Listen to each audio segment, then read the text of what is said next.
नमस्कार, जनभावना टाइम्स में आपका स्वागत है। मैं हूं गार्गी। हम यहाँ पे मौजूद हैं दिवाली के खास महोत्सव को कैसे मनाएं और माँ लक्ष्मी को कैसे हम खुश करें ताकि हमारी ज़िंदगी खुशहाल बने। इस साल दिवाली पर विशेष संयोग बना है क्योंकि नरक चतुर्थी यानी छोटी दिवाली और बड़ी दिवाली दोनों साथ में है। ये धूमधाम से मनाने वाला त्यौहार है जिसमें हम घरों में दिए जलाते हैं, पूजा करते हैं। दिवाली के दिन लक्ष्मी और गणेश पूजन का खास महत्व है। तो आइए जानते हैं ज्योतिषाचार्य सुरेश शास्त्री जी से। पंडित जी, सबसे पहले तो आपका बहुत बहुत स्वागत है स्टूडियो में।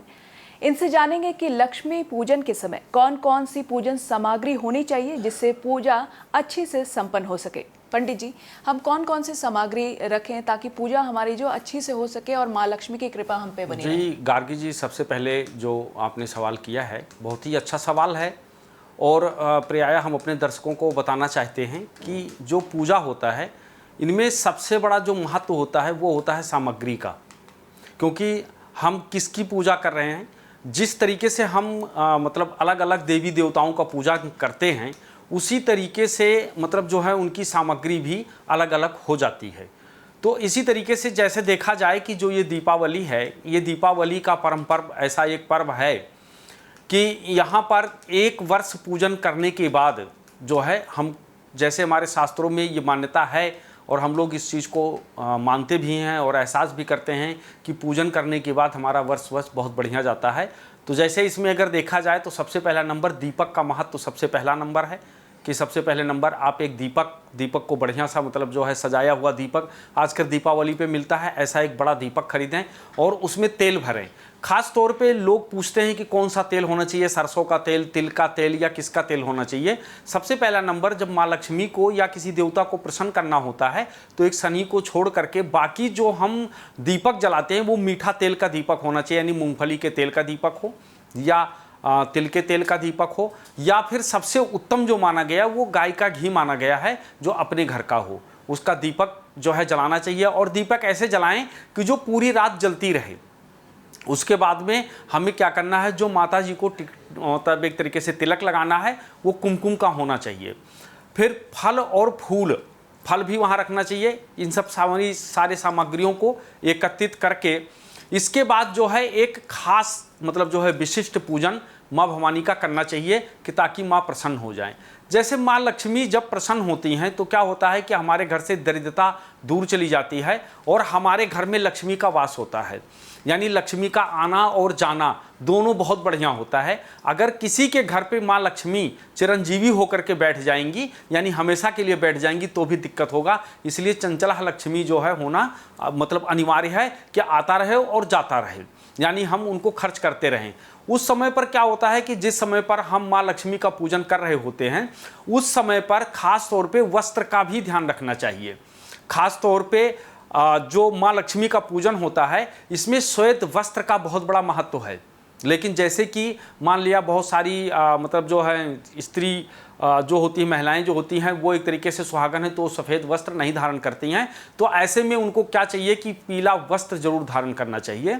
यानी पीला वस्त्र जैसे कि मतलब एक हल्दी के कलर सा जैसा होता है ऐसा वस्त्र धारण करना चाहिए और खुशबू लगाना चाहिए और अपने घर में भी खुशबू का छिड़काव करना चाहिए कि ताकि जिस समय पर आप दीपक जला रहे होते हैं उस समय पर खास तौर पे आपको ध्यान रखना है कि गुलाब का इत्र की कुछ बूंदें जो है आप उसके अंदर डाल दें, ताकि उससे क्या होगा कि वो खुशबू पूरा घर में फैलेगा और पूरा वातावरण हो जाएगा। उस समय पर क्या है कि फिर कुछ समय के बाद जब ये आपने कर लिया तो आप अपने पूरे घर में, जैसे हमारे जो मतलब उत्तर भारत है इस तरफ में ये प्रचलन नहीं है, लेकिन दक्षिण भारत में आप जब जाएंगे तो वहाँ पर एक धूना का प्रचलन है कि जो घर के अंदर खास तौर पे सुहागन स्त्रियाँ अपने घरों में दिखाती हैं, उसका बहुत बड़ा महत्व होता है। उसके बाद में गूगल का जो है और घी मिला करके और उसमें थोड़ा सा आग के ऊपर रख करके और उसका जो है धुआं भी घर में दिखाना चाहिए। इस तरीके से करने के बाद फिर उसके बाद माँ लक्ष्मी का पूजन करना चाहिए।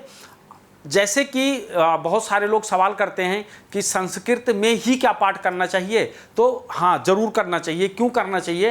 क्योंकि संस्कृत जो है वो आम भाषा नहीं है, वो देव भाषा है। उसकी भाषा को मतलब देवता समझते हैं, तो इसलिए वहाँ पर बैठ करके लक्ष्मी श्री सूक्त का पाठ करना चाहिए। लक्ष्मी श्री सूक्त का पाठ करने के बाद में फिर वहां पर बैठ करके माँ भवानी के मंत्रों का कमल गट्टे की माला से कम 1 माला जाप करना चाहिए और ऐसे अपने मन में कामना करना चाहिए कि माँ लक्ष्मी का वास साक्षात मेरे घर पे है, क्योंकि अष्टदल 8 प्रकार की माँ लक्ष्मी होती हैं, 8 प्रकार की इनकी पूजन की जाती है। तो जैसा कि आप लोगों ने देखा कि दिवाली के 5 दिन पहले से ही पूजन चालू हो जाता है। तो ये क्या है, अलग अलग लक्ष्मी के स्वरूप का पूजन होता है। तो अष्टदल महालक्ष्मी का पूजन करना चाहिए। उसके बाद जिस समय आप आरती कर रहे हैं तो फूल की थाली लेना चाहिए और उसके अंदर अष्टदल कमल बना करके और उसमें जो है दीपक बीच में रख करके और माँ की आरती करना चाहिए। इस तरीके से विधि विधान से पूजन करने से आपको 2 चीज़ों का बहुत बड़ा फायदा होगा। एक तो आपके घर में लक्ष्मी का वास होगा और दूसरा चीज़ क्या है, घर में अगर कोई बीमार है या कोई रोग दोष से ग्रसित है वो धीरे धीरे दूर हो जाएगा। तो पूर्ण श्रद्धा और विश्वास के साथ इस दीपावली पर माँ लक्ष्मी का पूजन करें और इसका फायदा जरूर उठाएं कि माँ लक्ष्मी का निवास आपके घर में बना रहे। जी बिल्कुल पंडित जी, आपने बहुत ही महत्वपूर्ण जानकारियाँ दी ताकि माँ लक्ष्मी का वास हर किसी के घर पे हो इस दीपावली।